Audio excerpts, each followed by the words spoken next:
Good afternoon, everyone. I'm John Ravitz, the Executive Vice President and Chief Operating Officer for the Business Council of Westchester. On behalf of our President and CEO, Dr. Marsha Gordon, and our Board Chair, Dr. Heidi Davidson, we want to welcome everyone to the People's United Bank Leadership Conversation Series.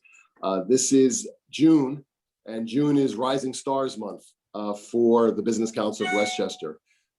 Each year, we honor 40 rising stars, 40 under 40 leaders. This year, our Rising Stars event will be next Thursday, June 17th.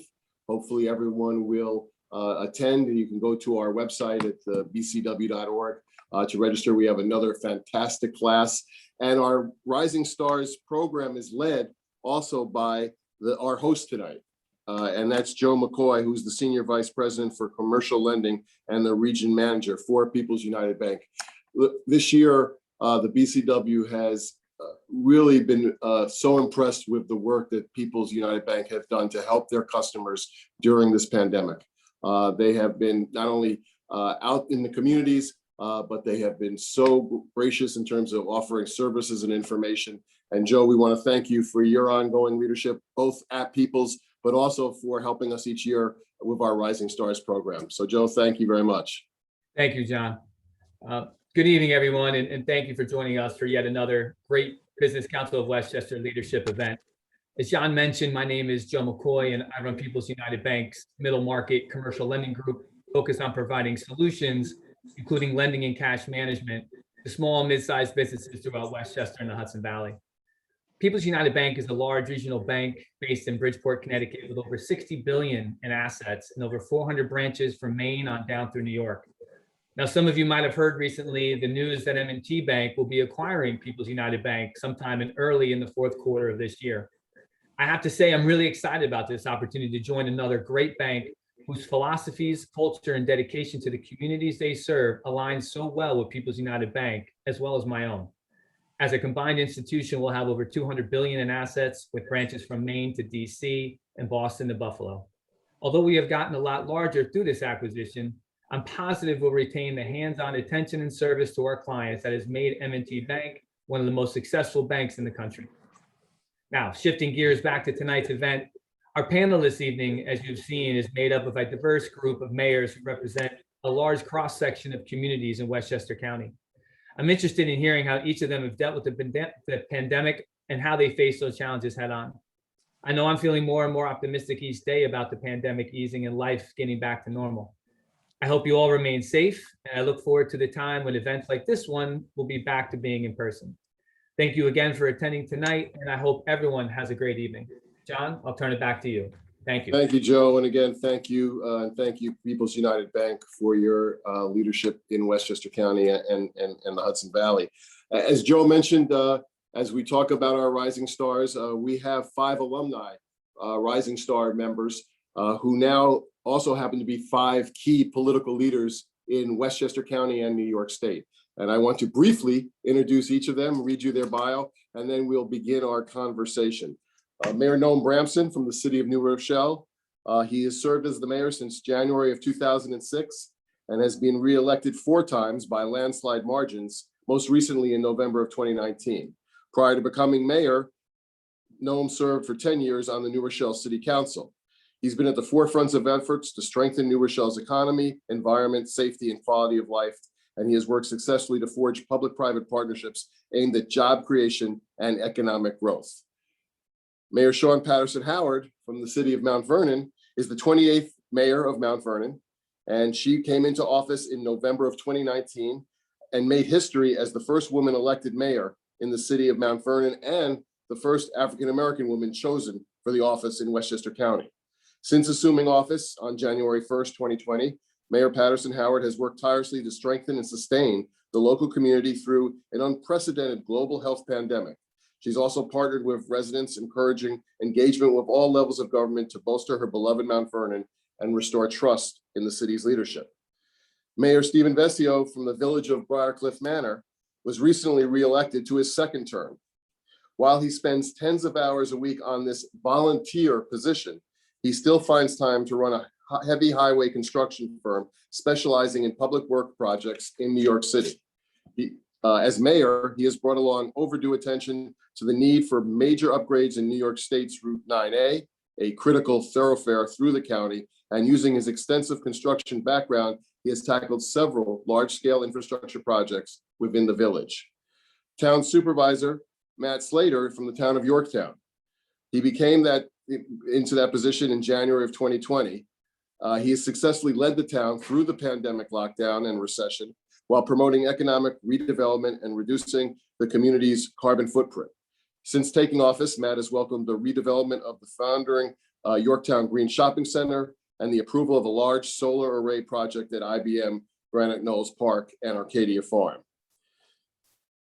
Mayor Andre Noodle Rainey is a native of Peekskill. He believes in small development as an economic generator in the new economy. He's developing strong relationships with public schools, businesses, as well as county, state, and federal agencies. And as a skilled collaborator and community builder, he knows the importance of collaboration and the power of partnership in building a vital community with opportunity for all, especially youth, teens, and young adults. He works tirelessly in efforts to open doors of opportunity for the children and millennials, as well as create connections and well-deserved respect to the elders and seniors in the city of Peekskill. I want to welcome all of you here today. And as we mentioned, we are so proud that you are Rising Stars alumni, but more importantly, that you have taken those skills to be leaders in Westchester County and New York State. And this last year and a half, I don't think anybody could be trained for into understanding of what has to happen. The only thing I can compare it to is I was still in the New York State Assembly representing the east side of Manhattan when 9/11 hit. And I know how devastated my constituents were, as well as all of my colleagues' constituents, no matter what part of the state they were in. And the work that we tried to do through my district office as well, and our Albany office to help our community. I want to really just start this conversation by taking you back almost a year and a half ago to when you began to realize that this was going to be earth-shattering. And how you and your teams began to deal with that. Mayor Bramson, we'd be remiss if we didn't start with the city of New Rochelle because of the fact that you really were the first to have to deal with it. But then again, we're going to have this conversation for the next 45 minutes. And we encourage everybody to just jump in. For those of you who are attending today, please put your questions in the Q&A box. We will spend the last 10 or so minutes taking those questions. So please put them in the Q&A box. But Mayor Bramson, let's start with you. A year and a half ago, where were you? What were you doing? And when did you realize that the world had changed under your feet?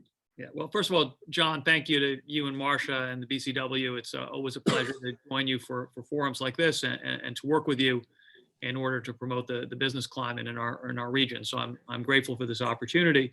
And I should begin by acknowledging that all of us have been through this shared experience, this year that has been difficult and challenging and painful. And although we on the panel will speak about it from a local government perspective, we should also be mindful of the fact that there are other sectors that have carried even heavier burdens. And we are grateful for the work of so many of our neighbors, especially as we begin to emerge from the crisis and can take a sort of longer view with respect to what we've all been through. So you're right. For most of this time, New Rochelle has been a typical community, but at the beginning we were anything but typical. We were under literally a global spotlight as the epicenter of the viral outbreak early on, the first community in the United States to have a community outbreak, as opposed to just isolated cases in a nursing home or something of that kind. And that was a surreal experience for all of us. So on the one hand, you have the basic fears about one's own health, the health of one's neighbors, but layered on top of that, that sense of chaos, being under a microscope, feeling as though one's circumstances are unique and disconnected from what everyone else in the country is going through. So I think it was apparent to us almost immediately, like literally the first phone call when we learned that the index patient was in New Rochelle, that our lives were going to be changed in very fundamental ways. We commenced a dialogue with county and state officials right away. We reached out to the constituency that we knew would be most immediately impacted, had to begin precautionary quarantines right away. And remember, at that time, the whole infrastructure of testing and tracking, all the protocols for how we isolate from each other, all the mechanisms by which we sort of evaluate the status of the virus in our communities, none of those things were in place. And so the understanding we have right now of kind of the nature of our enemy, it wasn't present then. And within that space of lack of understanding, it's possible for all sorts of panic and uncertainty to blossom. And so looking back, what I'm kind of most proud of is that our community did not fall into that trap, that for the most part, people addressed this challenge in a way that was calm and measured and mutually supportive, taking direction from public health authorities. And I think that sense of sort of determined maturity with a level of concern that was proportionate to the challenge in front of us was really essential to getting us through. It was nice when we faded into the woodwork and we didn't have 20 camera crews encamped on City Hall grounds. But looking back on that time, I feel like the people of New Rochelle rose to the occasion, and I'm proud of that.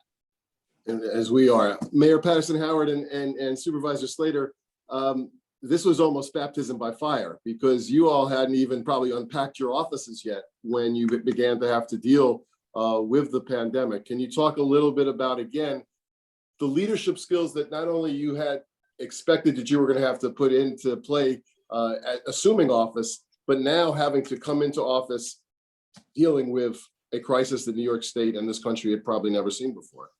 Mayor Patterson Howard, I'll start with you. Well, you know, it was really, really interesting. I have an extensive background in human services and public health, and I'd worked for many years through the AIDS crisis, even though this was very different. And a lot of people said that disqualified me, but it was interesting that it was my public service, my human service, social work, and public health skills are the very things that I had to lead with. And it was devastating. Literally, we heard of our first cases in the first week of March. So I made it right past 60 days and boom. But because of having incredible neighbors and partners and having started to develop those relationships with, you know, Noam and Andre and Mike Spano, Tom Roach, we came together as the mayors of the cities and began to talk about how this was looking in Westchester's major cities, and there was a lot of opportunity to support each other. And we immediately put together an incident command system here in Mount Vernon, understanding that this was different and we were going to have to break down our silos, think very differently, and really get out in the community and work. So it was a very scary time. It was the urgency of public health, I don't think, is something that we've ever felt like this in our lifetime, and prayerfully we'll never experience again.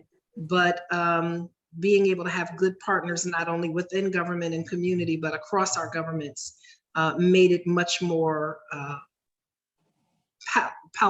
palatable. Mm-hmm. Matt? Well, I think just like Mayor Patterson Howard had said, I think that for me, it was jumping right back into my strengths and relying on the things that I knew. And so thankfully I had some experience in state government and county government. And so being able to rely on those relationships to get the information that was really important to disseminate to our residents was critical from our standpoint. But very similar to the other leaders here on the call, it was one of those build it as you fly scenarios. No one had any idea really which way was up, which way was down. But to going off of what Mayor Bramson has said, one of the things that I'll always cherish is the response of our community. People came together like I've never seen really since 9/11, John, as you mentioned, as your role as an elected official, but seeing the response from our community, from first responders to our food pantries, everyone just really rolled up their sleeves and had this incredible sense of determination to get through it. And it was scary at times, there's no doubt about it. But I thought it was really important. And I think our team did a great job of disseminating the information that we were getting from our partners on all different levels of government in all different sectors, from healthcare to businesses. You know, I know that we had Marcia on a couple of times with some of the seminars that we've done. John, we've had you on as well, talking directly to our business leaders within our community and our small business owners as they tried to grapple with the impact of this terrible pandemic. But it was really about the community, really about being a good neighbor, really about being there for each other, and it was something that I'll never forget. It's been an experience that I think that we've all have grown from, and has made us incredibly stronger as leaders within our individual communities. Mayor Vesio, one of the things that is just so commendable in your bio is that, again, this is a volunteer position that you have. And obviously, when the pandemic hit, you probably had to prioritize and be able to juggle a lot of balls in the air. Again, what experiences did you bring to that you could move forward and guide your village? Thank you. It was certainly an interesting and trying time, and it seemed like every other day the regulations were changing. So it was constantly having to adapt. And as true leaders do, we rely on our past experience, which has helped us to grow as a leader. And as you may or may not know, I was involved with the fire department for about 15 years. I worked my way up to captain. And what that really taught me was how to adapt very quickly in an efficient way and with a calm head. And one of the things that I always tried to bring to the situation was, let's not get too excited about it. Let's think this out. Let's see what the best course is, consider all the options. And the end option may not be one that we're happy with, but it's still the best choice that we have. I was very proud of our community, how they came together, people shopping for other seniors who were uncomfortable going to the supermarket, making grocery deliveries. It was really amazing. And I'm also very proud of all of the village staff throughout the entire pandemic, changing recreation programs, library, curbside pickups. We still kept the garbage getting picked up the same number of times a week and really kept things running as smoothly as possible for our residents, a sense of normalcy, of regular garbage pickups, of any sort of recreation event we can provide for our residents, we thought was very critical in helping everybody get through this pandemic. Mayor Rainey, can you talk about, I guess, what was like the first toughest decision that you had to make when the pandemic hit? Again, something that you probably didn't think you'd ever have to do, but curious to know what that might have been. Oh, there we go. All right, sorry about that. I do want to say thank you for welcoming me and inviting me to this panel discussion, and to all of my colleagues on the line. It's been really great working with all of you and watching and learning from all of you, especially as one of the youngest. It's just been an honor to see what my colleagues do and how they help out and teach. So, as an advocate for the youth, a person who really considers the youth in this community as a main priority, one of the first priorities is just having to shut everything down for them. I mean, from schools to proms to graduation ceremonies, that was difficult, and then shutting down other areas of the city. Our senior nutrition program, our seniors come in there Monday through Friday. They play bingo, they play cards, they have fun, they get entertainment, live music, musicians come and play. Like just the fact that we had to shut everything down because as Mayor Branch said, it's just the uncertainties and the unknown. And there's nothing harder than having to tell people no without an explanation of why. And it's, why are we closing this down? Well, we have to shut it down because we really have no idea what's going to happen next. So following our health experts, the best decision would be to shut everything down. And it just takes away from that social life. And to be completely honest, I'm a very social person. Like, I miss the in-person meetings, it's just been very challenging for our community. And on top of that, trying to encourage people to trust your leaders with the issues that we were facing last year, with everything going on a national level, was even more difficult. And you got the racial injustice issues, and you got the census count that you're just trying to encourage people to trust in government, but they have so many mixed feelings and mixed messages going around. It was difficult to convey the truth to the people who needed to hear it because of everything that was going on. But as all of the mayors on here said, the community came together.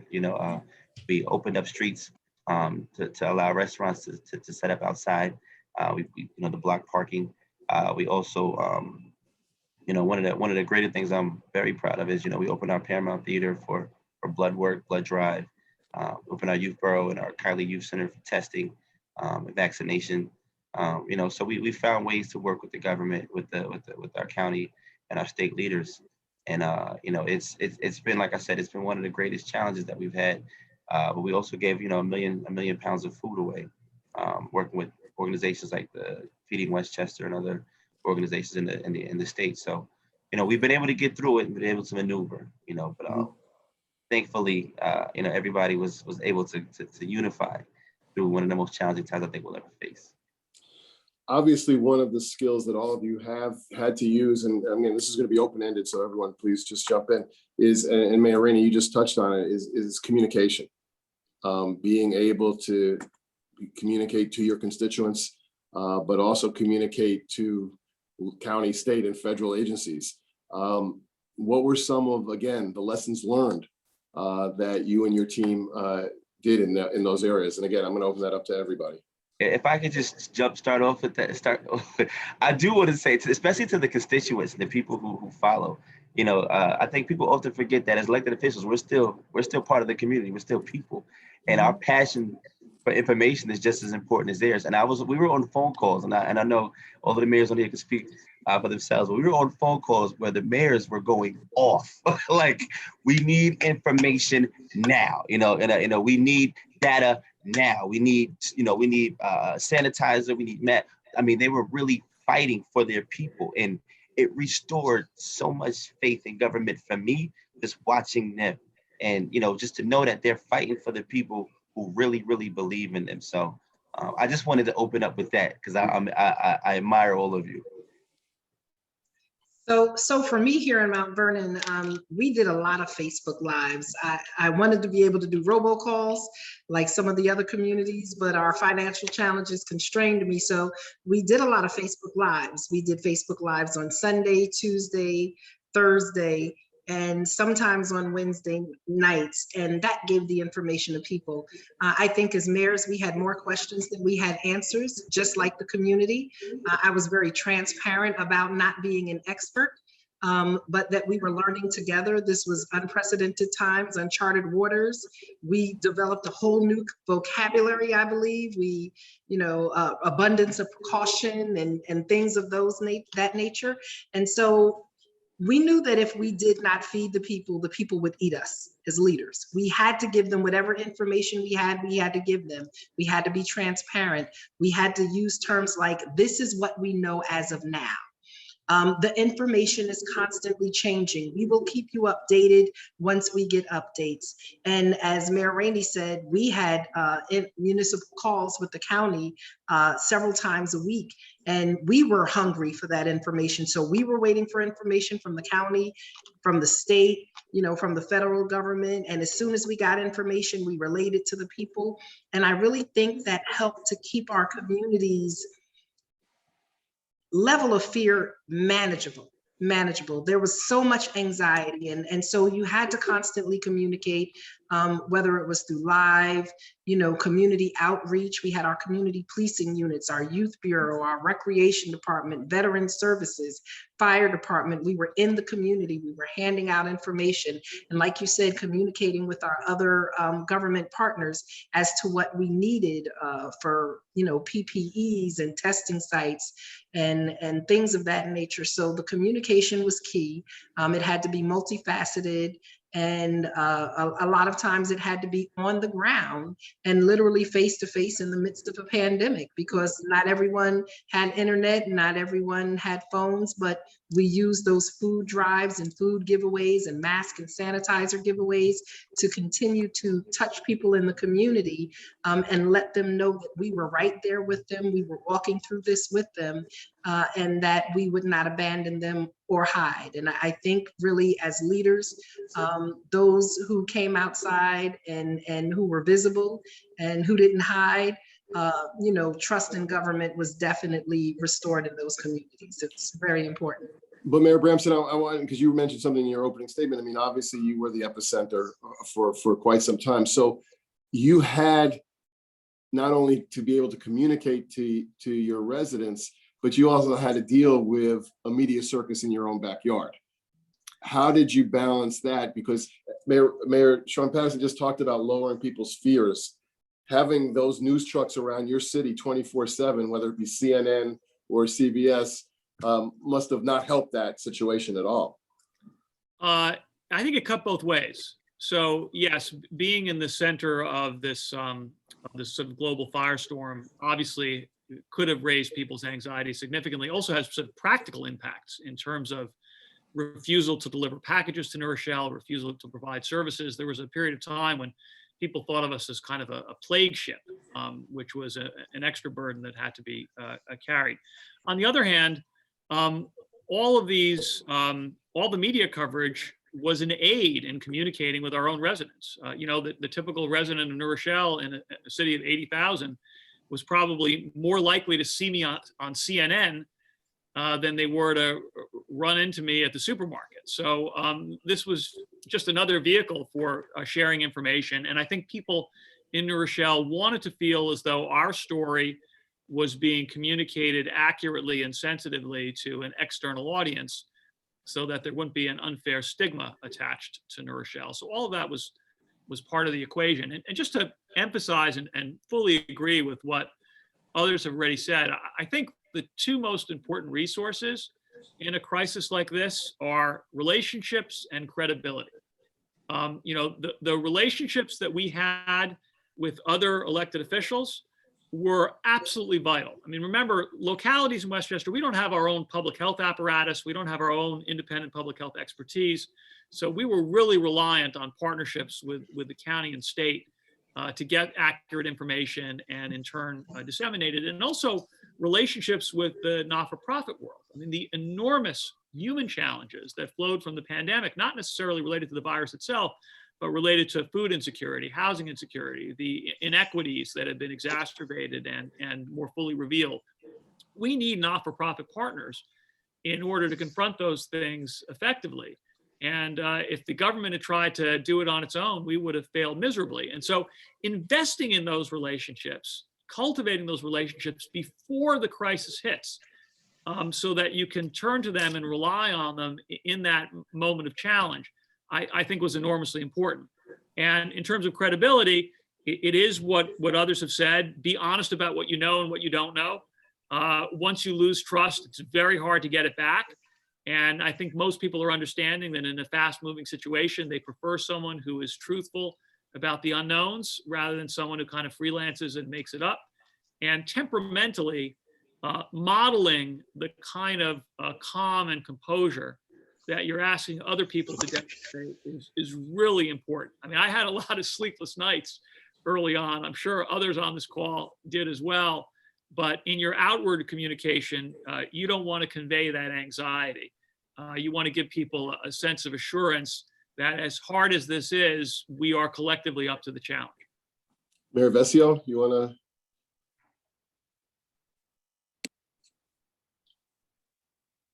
Oop, we're losing your audio, Mayor Vescio.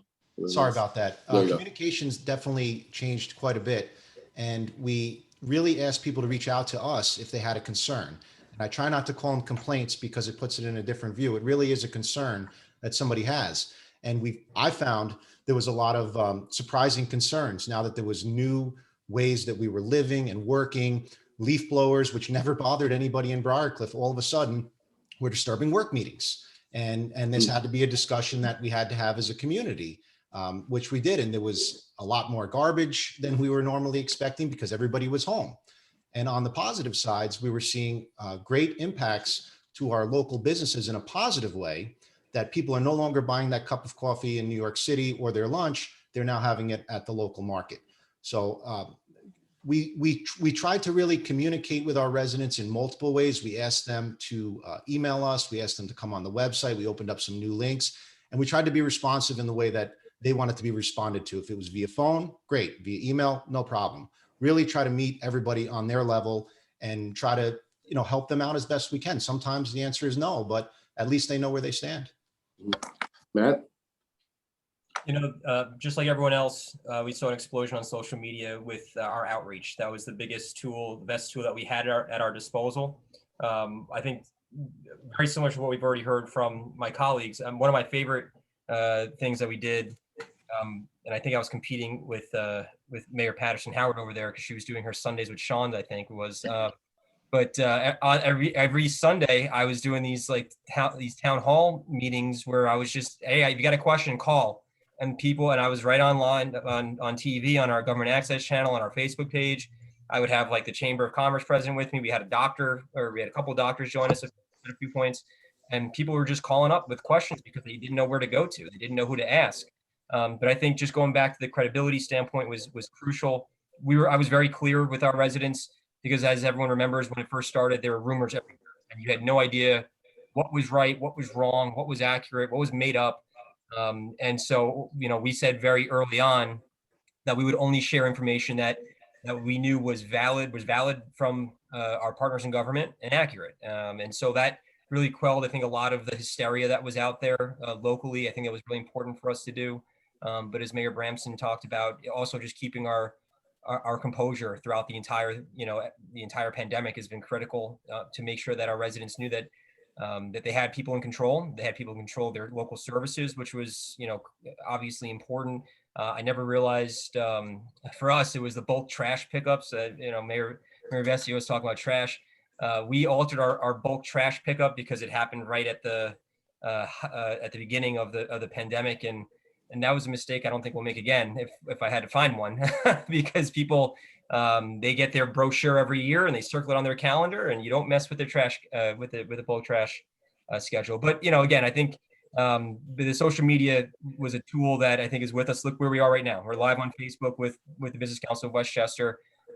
It's a tool that I think that governments have adopted. They've obviously seen the value of it, and we're looking to expand it, in every way that we can, just to get more information to our residents.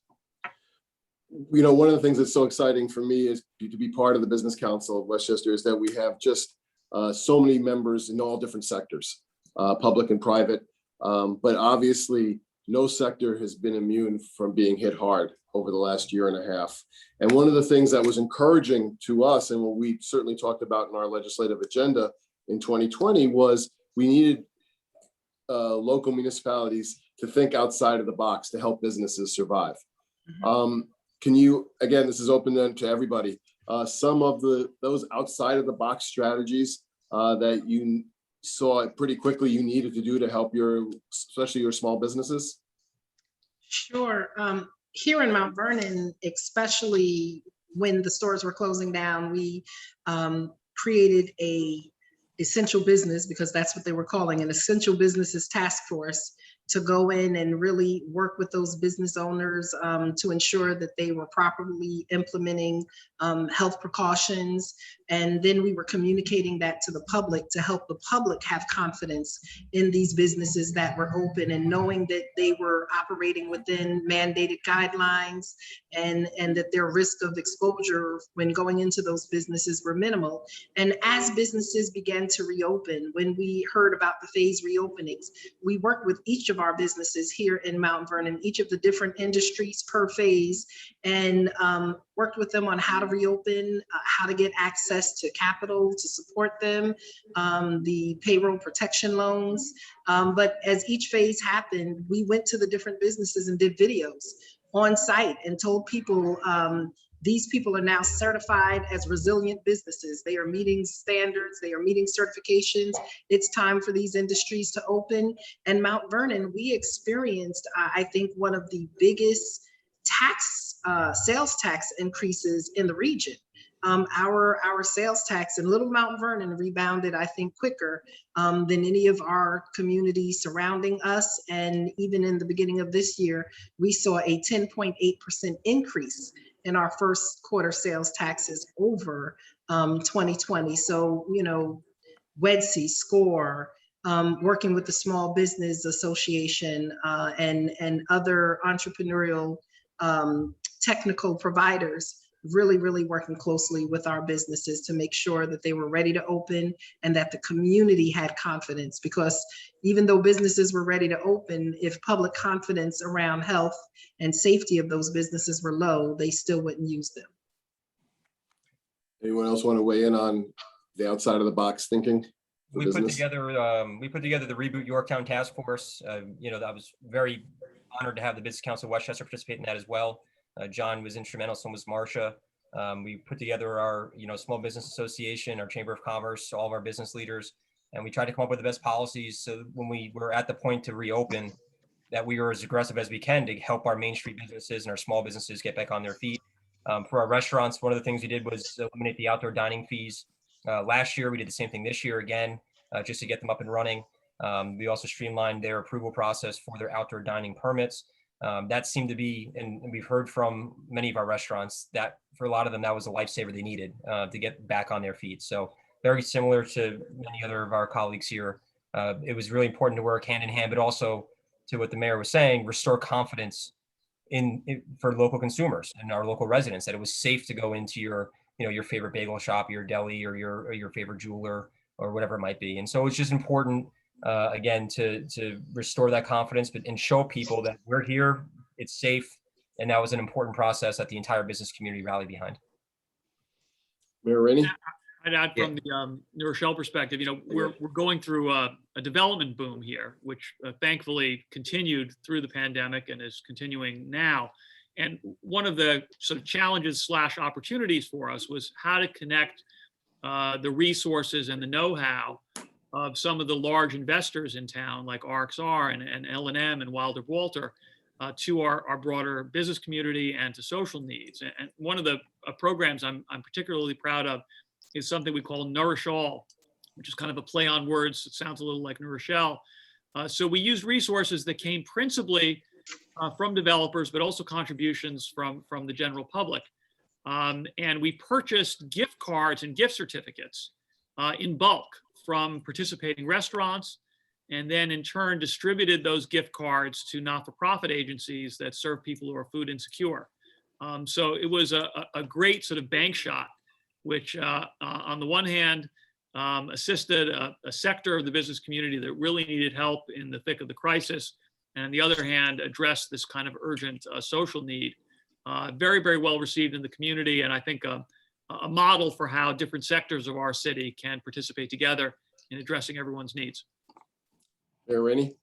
Yeah, I would agree. We some of the things that they mentioned already, we did the same here in the city of Peekskill. Streamlining the process for outdoor dining and waiving certain fees. We also encouraged all of the downtown businesses that have actual websites that people can order food off of or order clothing off of. We made a list of the downtown stores and restaurants and put them on the city website and encourage people. These are businesses that need your help, and knowing that everything is going through social media, everything is going through Amazon and all of these, popular websites for ordering.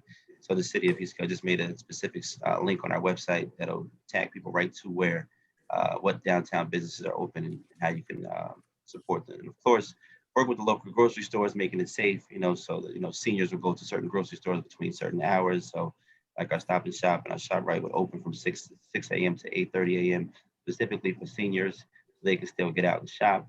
And then from 8:30 on, it'd be for, young adults and adults, and they go on a list. So just trying to find ways to make that social environment still exist, as well as being safe for the people in the community at the same time. But, we did some of the videos. Our deputy mayor did a lot of videos, as she's a downtown business owner as well. She did a lot of videos with local businesses to let people know what hours they are open, when you can come, what's required, required to wear a mask.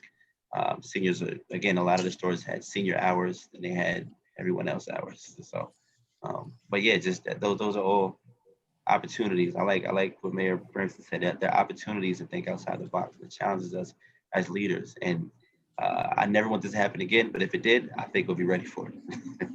Mayor Vescio, as I mentioned, you have two hats. You're the mayor for your village, but you also run a business. So you also had employees that you had to look after as well. Again, how was that balance? It was pretty tough. We were designated an essential business. We do utilities infrastructure, so we worked right through it. It was very challenging. I spent a lot of time on both the business, adapting that, as well as helping the village adapt, trying to keep the staff safe and the residents all happy and safe as well. Really just a matter of organization and delegation, relying on strong team members on both ends that can help execute the plan and the vision, got us through it. And on both ends, in Briarcliff and for the construction company, we got through this relatively unscathed. There was early methods and interventions that we put in place on both ends. In the village, we split our DPW out into 5 different locations. So they didn't all see each other. So they didn't see each other sometimes ever. And with that, we kept our infection rate with DPW very low, essential services running.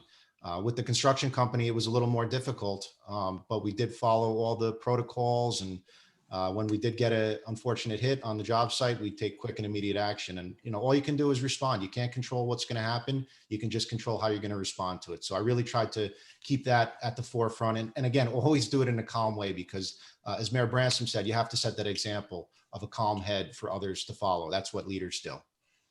Could I ask each of you to just comment on how the vaccine distribution is going in your cities and in villages? Are you confident that you're hitting the levels and numbers that can help in the reemergence?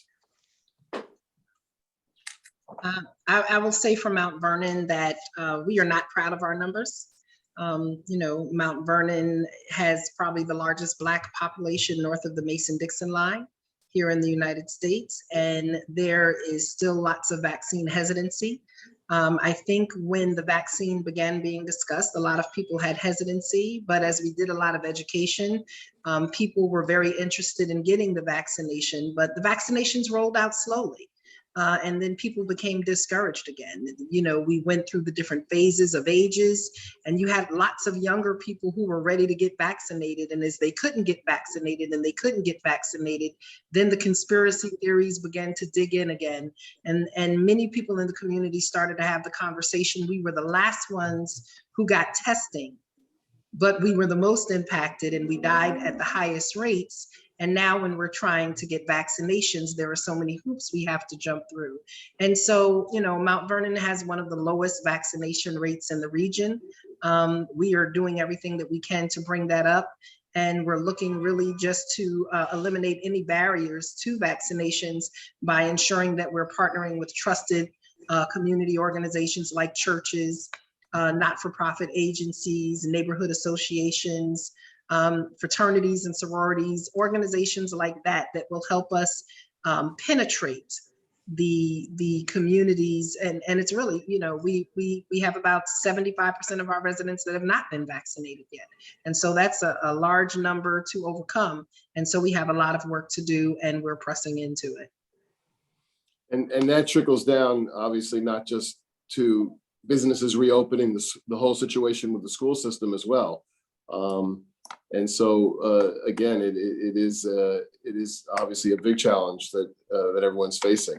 Anyone else similar challenges or successes that have made it easier to get the word out? I think New Rochelle's experience is a good illustration of the disparities that Sean just referenced. So the northern half of our city that has higher median income, predominantly single family, classic suburbia, majority white population, has a vaccination rate. I think the last time I checked, it was around 75%.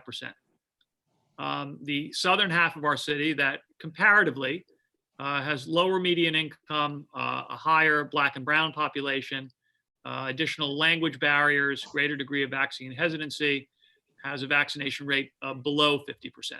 So a huge variation within a single community, same general geography, same public messaging going out in terms of what comes from the city. And yet you have sort of a perfect test case of how these other economic and demographic and social factors can be very serious impediments to public health goals. And as Sean pointed out, there are limits to how much an official government message can penetrate. And so relying on trusted messengers from communities of faith, doctors, neighbors, friends who've been vaccinated themselves, asking people to rely on the experiences of those around them so that they can make intelligent judgments for themselves and for their families. I think that's really the essential way forward. And we are, as a country, having a long overdue conversation about the degree to which these inequities are layered atop each other, reinforce each other, are grounded in historical circumstances and perpetuated by structures that still exist today. And if the pandemic helped to illustrate that fact more vividly, then maybe we can use it to make some long-term progress in closing some of those gaps. Anyone else on the panel want to weigh in? No, I can tell you that in Yorktown, we, when it came to vaccine distribution, once it became more readily available, we partnered with several small businesses of our independent pharmacies, which proved to be, critical. We vaccinated, it's in comparison to some of the larger municipalities that are here represented, like New Rochelle and Mount Vernon, but we vaccinated over nearly 4,000 people within our community just through a public-private partnership with independent pharmacies. So that proved to be really, really critical. But I think that as we're all seeing, there was that plateau, and then we just plummeted where, we had 100, 200, vaccines lined up, we would get a dozen people showing up. And so that, that next level of commitment, for our residents to get the vaccine, is there. It needs to be there. And to your point, John, if we want to get back to, that normal summer, it's an important component in that equation. Lastly, I'll just add, while Yorktown may not be as diverse as some of the other municipalities that are represented here, to what Mayor Bramson was saying, we saw the same, and we still see the same, where we do have some pockets within our community that we know from an income level and from a diversity level represent other demographics, and there is that difference when we look at the vaccination rate, and so that's something that we thought was very interesting as well, and we've actually tried to partner again with, like we said earlier, some of our religious institutions and churches to try to penetrate those areas to provide the vaccine and the importance of the vaccine to those communities. The vaccine really is key in getting things back to normal. It instills the confidence in people to go back out. As Mayor Patterson Howard mentioned, having people have the confidence to go to stores is going to let them live a normal life and have the businesses succeed. And what I noticed was that once the vaccine did start rolling out, you started to see more and more people going into stores, more and more people dining in at restaurants. And that really is how our businesses survive, not with an online presence, not with to go, but with people coming to their place of business. And for me, that was a major milestone, just having the vaccine starting to roll out. It was the light at the end of the tunnel that I think we were all waiting for a very long time. And I think that the numbers can only go up from here, which is a very good thing. And I'm personally looking forward to in-person meetings and those sorts of events again, which I think we've all missed. Yeah, that's for sure. That's for sure. So If I could just Please. add into this, Dr. Nicole Hollingsworth, who is a community level public health expert and a resident of Mount Vernon, she said to me when we started having our conversations about vaccinations, she said, Sean, the greatest voice in the vaccination discussion will be time. Some people will just need time. It's not about celebrities. It's not about elected officials. It's not about trusted partners. Sometimes for some people, it's kind of like getting an apple. You don't want to run out and buy the first Apple phone. You want to wait until they've worked the kinks out of it.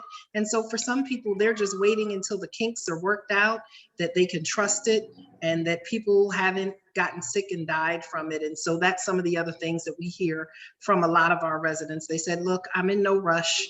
The viral rates are down right now, and I feel pretty confident.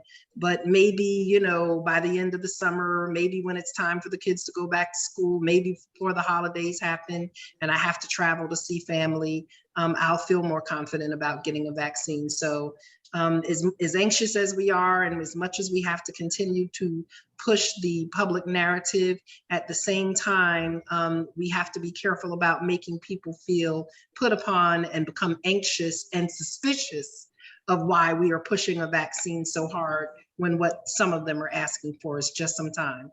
Mhm. We've spent most of this afternoon's talking about the challenges that you faced when the lockdown started. I'd like to just go around and I'll go around box to box. What are some of the challenges as we look to reemerge? Obviously, we've talked about the vaccine and all that, but there must be a boatload of ongoing challenges that now you and your team administrations are going to have to face with. We'll start with you, Matt. Thanks, John. I can tell you, like today, we've spent a majority of our day dealing with summer camps. We do provide summer camps for the youth of our community. My son's going to be in summer camp for the first time this year. So that's one of the things that we're dealing with, is the changing, because it is continuing to change as we see more vaccinations, and as the infection rate continues to decrease. We are still seeing more changes in policies. So, obviously dealing with summer camps, working with our school districts, we obviously want to make sure that our school districts are able to provide a good send off for our senior class, and they've had a lot taken away from them the last 2 years. It's been very, difficult for them. So, coordinating some of our senior car parades, things like that nature, those are things that we're working on right now. But I think it's still restoring that confidence in people that they can go back to, their local establishments, their favorite restaurants. They're able to go back to the library. All those things I think are things that, we're still struggling with. I can tell you that in Yorktown, we're not doing in-person meetings yet. We're still working on putting the safety parameters in place to make sure that when we do, they're safe. Thankfully, we're now in the summer months, and so we're looking to do outdoor town board meetings. But I think those are some of the things that we're looking forward on. Also, Noam had mentioned earlier, food insecurity. One of the positive things I think that came out of this pandemic for our community was the creation of our food security task force. And that was really an effort to bring our food pantries together to break down those silos, because we do see a high demand out of our food pantries. And when we were dealing with the pandemic at its height, they were seeing volumes that they've never seen before. And so, working with them and making sure that we're addressing those health disparities and the food insecurity issues that are still in a community like the town of Yorktown. And I recognize that the town of Yorktown is very different than the place like, city of New Rochelle or city of Mount Vernon or even Peekskill. But, these are still issues that every community has to understand and recognize that is in their community. And so those are things that I think looking forward as we reemerge are things that we're still going to be focused on. Rainey? I would agree with just about everything he said. In reopening the senior programs that we have a lot of programming here for our seniors, and they're like the most vulnerable population. So ensuring their safety in reopening the programs is going to be key. And for the seniors who don't want to participate in these programs because of their concern, like how do we engage with them still? We offer a lunch program in our city Monday through Friday for the seniors, and we changed it over to delivery only. But when the seniors want to come back to eat, or the seniors who don't want, how do we keep them entertained? How do we create programming that they'll enjoy? I mean, cooking programs, bingo, and they take bus trips they go down to Mount Vernon, Yonkers Raceway. They go to different places, New Rochelle theaters. They do a lot of things that they just won't be able to do. So it's really trying to find creative ways to reopen our city, not only for those who are excited like I am and like we are to get back in, but creative ways to make it fun for those who just aren't ready yet. Mayor Vecchio? Yeah, I think one of the issues that we're going to have to deal with is the mental health of our constituents. It's against human nature to be socially distant from everybody and locked by yourself for an extended period of time. Everybody's had to change their daily routine. They can't go to the office anymore, get their coffee at their favorite breakfast spot. And people for the last 15 months have been told to stay away from everybody. So there's going to be some social anxiety. There's going to be some, I believe, emotional issues coming out of this. And we have to be there as leaders with an infrastructure to help support people and get them through this. Some people are going to get through it faster than other people. It's going to take some time. We're going to have some other longer term challenges, loss of train station revenue for the parking. I don't know if and when that's going to come back. And the flip side of that is we have a lot more traffic on our roads. People aren't taking the train. They're working from home. So there's just a lot more happening. And that's another issue that we're going to have to address. And obviously, I think everybody's dealing with the overall financial fallout from the pandemic. It's really just shifted the whole dynamic. But I think the one main thing that we really need to be concerned about and cognizant of is the mental health and the social anxiety that's going to come out of this lockdown. Mayor Bramson? So first of all, I agree with all the comments that have been already made. I'll add 2 points. We're going through the process of updating our downtown overlay zone in order to account for the lessons learned through the pandemic and for the changes in the marketplace that have occurred. So we know that folks are going to be working remotely, which may reduce demand for commercial office space. We know that the hospitality industry will take a number of years to recover. which could reduce demand for hotel space. At the same time, there's a greater desire to live in the suburbs. There's been sort of an exodus from the 5 boroughs, which increases demand for residential space. So we're looking at how we can reallocate some of the uses in our downtown to reflect that market reality. And from a design perspective, how do we accommodate the greater demand for outdoor space, both for recreational purposes, dining purposes, service purposes. And then another challenge, and to be clear, this is a challenge I'm glad to have, through the American Rescue Plan, New Rochelle is receiving $37 million. And, you know, almost every other city is receiving a similar tranche of funds. A portion of that we'll be using to make up for the financial shortfall that we've experienced as a city government. But the goal is really not just to stabilize municipal finances, it's to provide for the robust recovery of the community as a whole. And so we want to make sure that every single dollar is used strategically to strengthen our social infrastructure, to strengthen our capital infrastructure, to improve our business climate, recognizing it's not a permanent revenue source, but something that really needs to be deployed over the next couple of years, but yet in a way that's going to provide lasting benefits. And we haven't worked that through fully yet. I think most communities haven't. We're still waiting on the full Treasury guidance, so we know what's eligible and not. But getting that right is going to be important to us locally and important to the country nationally. Thank you. Mayor Patterson Howard. Okay, so, you know, definitely the mental and emotional health of our community is something that we're concerned about, and we've been doing Zooms, especially with our seniors and our young people, about their mental and emotional wellness. But one of the other things is while we know the governor announced $3.5 billion is available for eviction prevention, the number of people that have been impacted throughout the state, it's just not going to be enough. And so we are definitely have seen an increase in homeless numbers. We've seen an increase in people doubling up, which causes more problems and potential for fire, especially in a community that has an older housing stock. But we're concerned about evictions and more families and individuals flooding into the homeless system. And will that become overburdened as moratoriums on evictions end, and how this will work out. So yes, like Mayor Bramson, we've received some American Rescue monies, but we have everything from city services, infrastructure, working with our businesses, you know, some money available for eviction prevention and foreclosure prevention. But I'm definitely concerned about homeless numbers and the number of people who are precariously perched on the brink of homelessness. And many of these are people who are not familiar with how to interact with the social services system and have a lot of pride, and oftentimes will not come forward. We saw money go unspent at the county level throughout this pandemic when they've offered help to persons who are facing eviction or who are behind.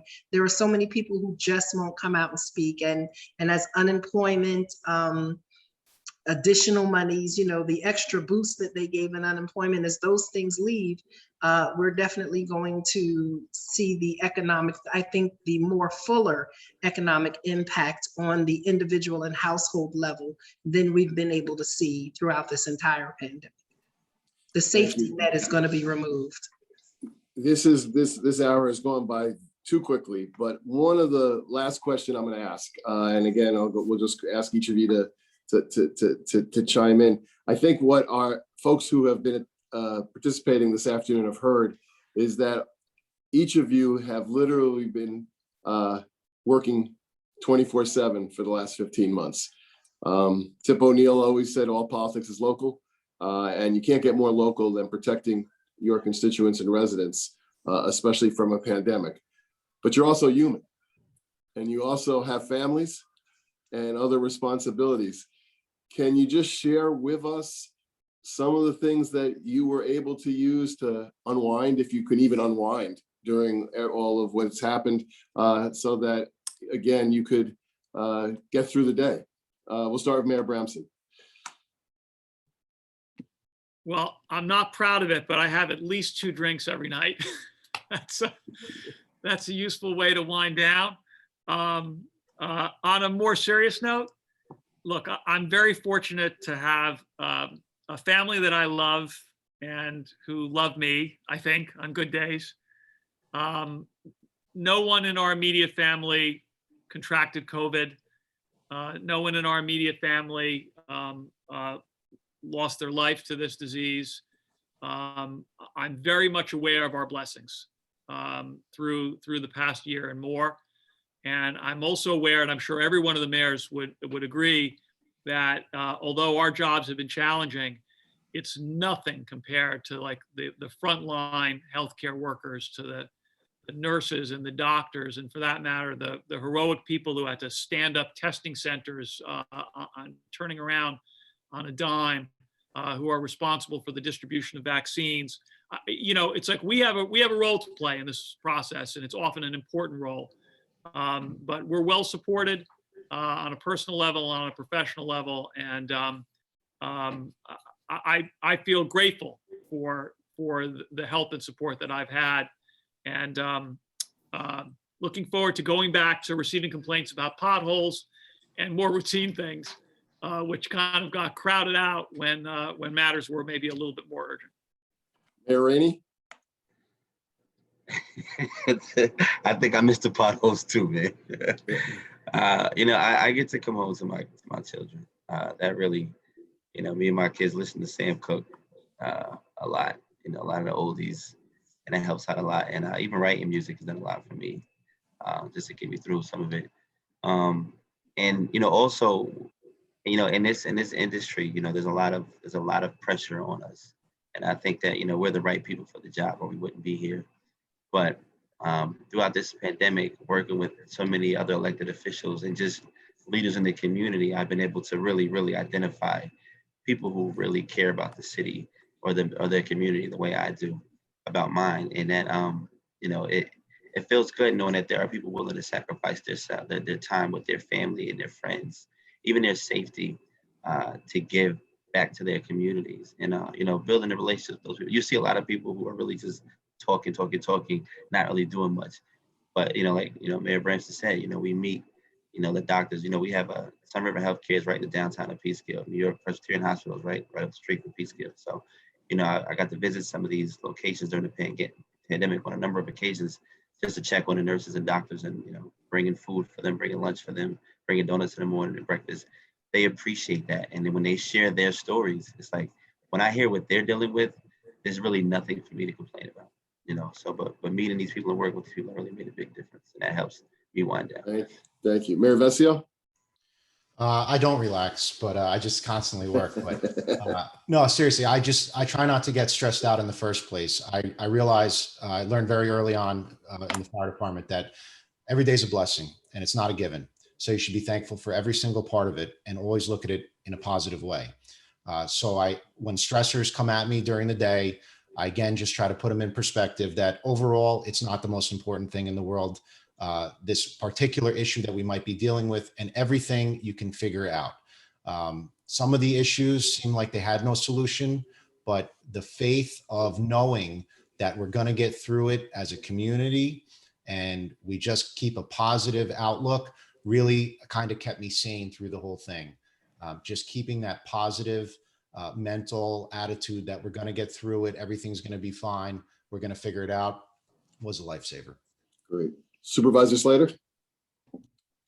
Well, I've got a 5-year-old and a 20-month-old in my house. So when I walk through the door, I don't usually wear this. I'm not allowed to. So they, like you've heard from the others, my colleagues, our family, plays such a critical role, not only in helping us unwind, but keeping us grounded. So it's, that's critical.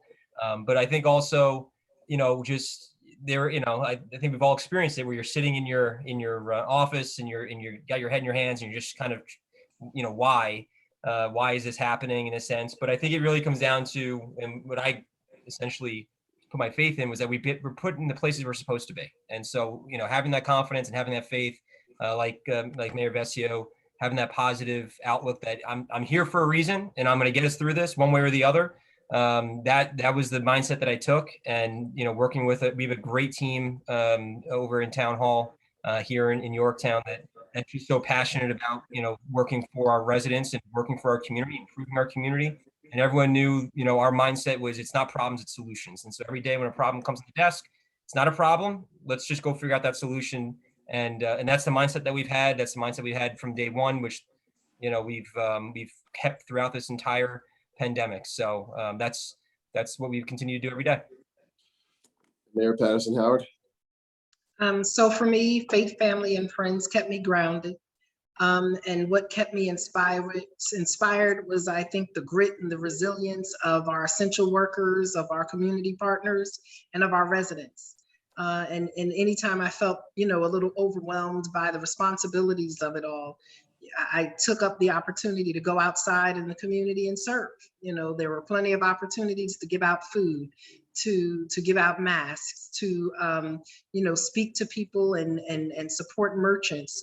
But one of the other incredible tools that I found very useful, which was probably one of my biggest supports, and I never missed a session, I participated in the Harvard Bloomberg Social and Economic Recovery from COVID and the Mayor's City Leadership Institute. And so I was on Zooms every other week with mayors from not only around the country, but really from around the world.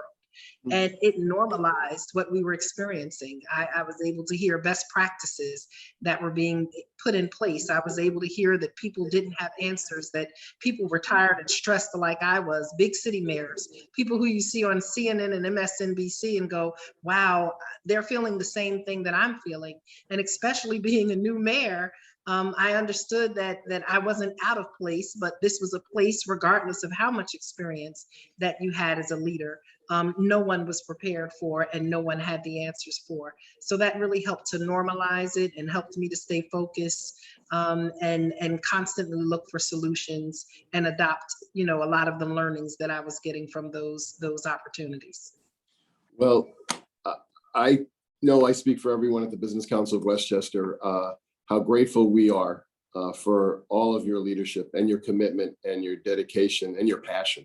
It just comes out in every time you speak about the people that you represent and the municipalities that you are in charge of. And Westchester is a better place for having you as leaders. Business Council is a better place for having you as Rising Star alumni. So again, thank you for everything that you do. And for all of you who have tuned in this afternoon, thank you for that. If you missed part of it, this will live on our Business Resource Center page on our website. So please, I encourage everyone to spend a few minutes to hear what true leaders have to go through every day, the challenges that they have to be put in front of them and how they deal with those challenges, because all of us face those, but we've just had the opportunity to hear from 5 people who live and breathe it every day. Thank you, Joe McCoy and People's United Bank, for your continued support. To everyone, again, our Rising Stars 2021 celebration virtual will be next Thursday at 6 p.m. Please go to our website to register. It's a free event, but we have a very exciting class of new Rising Stars that I know you'll want to meet. And again, to our guests today, thank you. Stay safe, stay cool. Hopefully the weather gets a little better in terms of the heat. But again, a big thank you from the Business Council of Westchester. Thank you. Take care.